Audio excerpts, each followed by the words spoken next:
the camel got his hump. Now, this is the next tale, and it tells how the camel got his big hump. In the beginning of years, when the world was so new and all, and the animals were just beginning to work for man, there was a camel, and he lived in the middle of a howling desert because he did not want to work. And besides, he was a howler himself. So he ate sticks and thorns and tamarisks and milkweed and prickles, most excruciating idle. And when anybody spoke to him, he said humph. Just humph. And no more.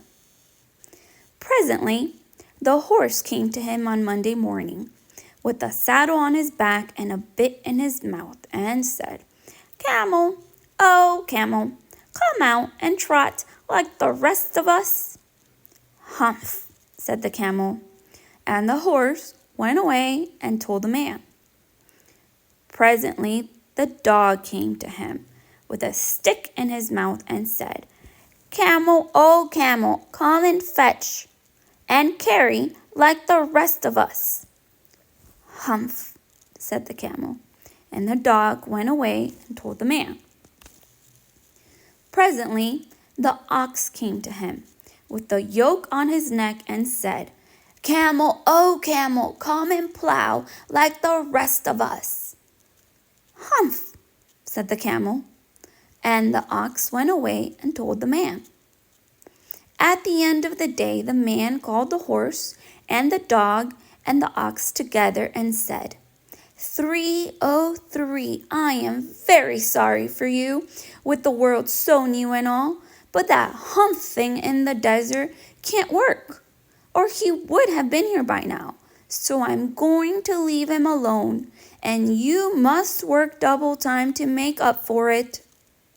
That made the three very angry, with the world so new and all, and they held a palaver and an indaba and a punchayet and a powwow on the edge of the desert.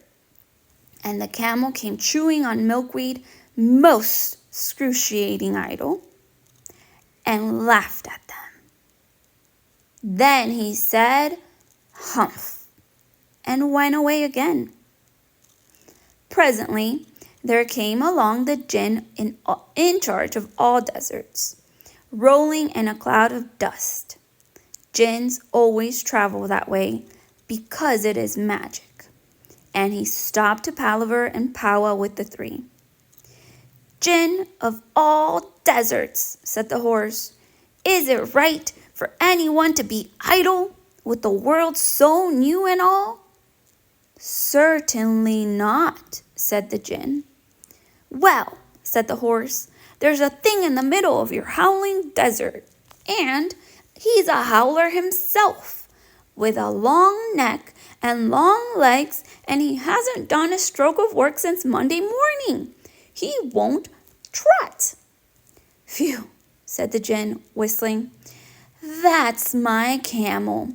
For all the gold in Arabia, what does he say about it?"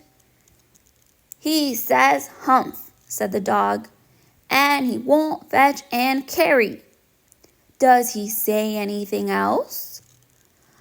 "Only humph, and he won't plow," said the ox. "Very good," said the jinn. "I'll humph him if you will kindly wait a minute." The jinn rolled himself up in his dust cloak and took a bearing across the desert and found the camel most excruciatingly idle, looking at his own reflection in a pool of water. "My long and bubbling friend," said the jinn, "what's this I hear of your doing no work with the world so new and all?" "Humph," said the camel. The jinn sat down with his chin in his hand and began to think a great magic, while the camel looked at his own reflection in the pool of water. You've given the three extra work ever since Monday morning, all on account of your excruciating idleness, said the gin. And he went on thinking magics with his chin in his hand. Humph, said the camel. I shouldn't say that again if I were you, said the gin. You might say it once too often. Bubbles, I want you to work. And the camel said, Humph, again. But no sooner had he said it than he saw his back, that he was so proud of, puffing up and puffing up into a great big lolloping humph.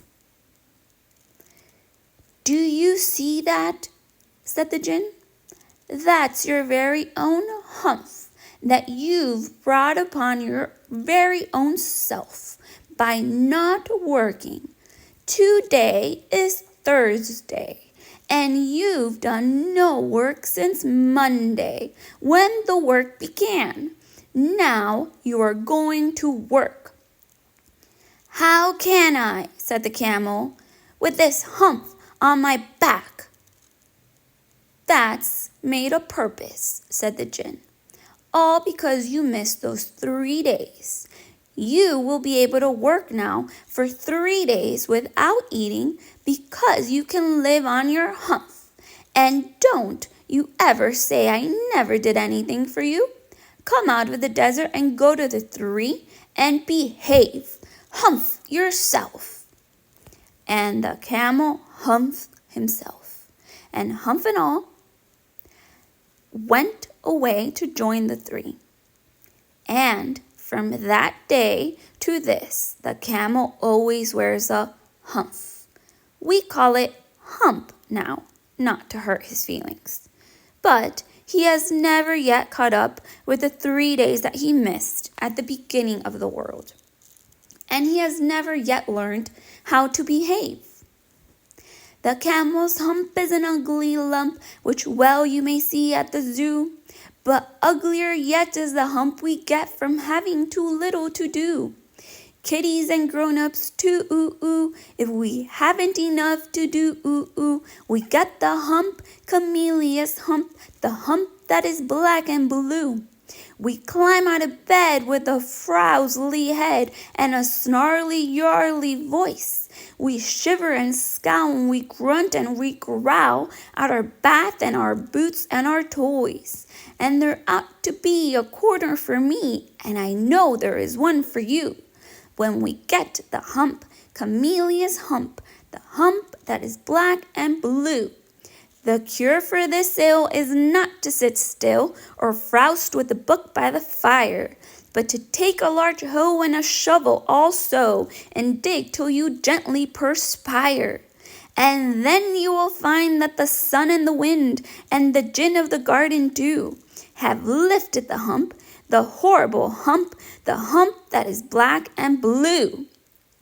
I get it as well as you, ooh, if I haven't enough to do, ooh. We all get hump, camellia's hump, kiddies and grown-ups too.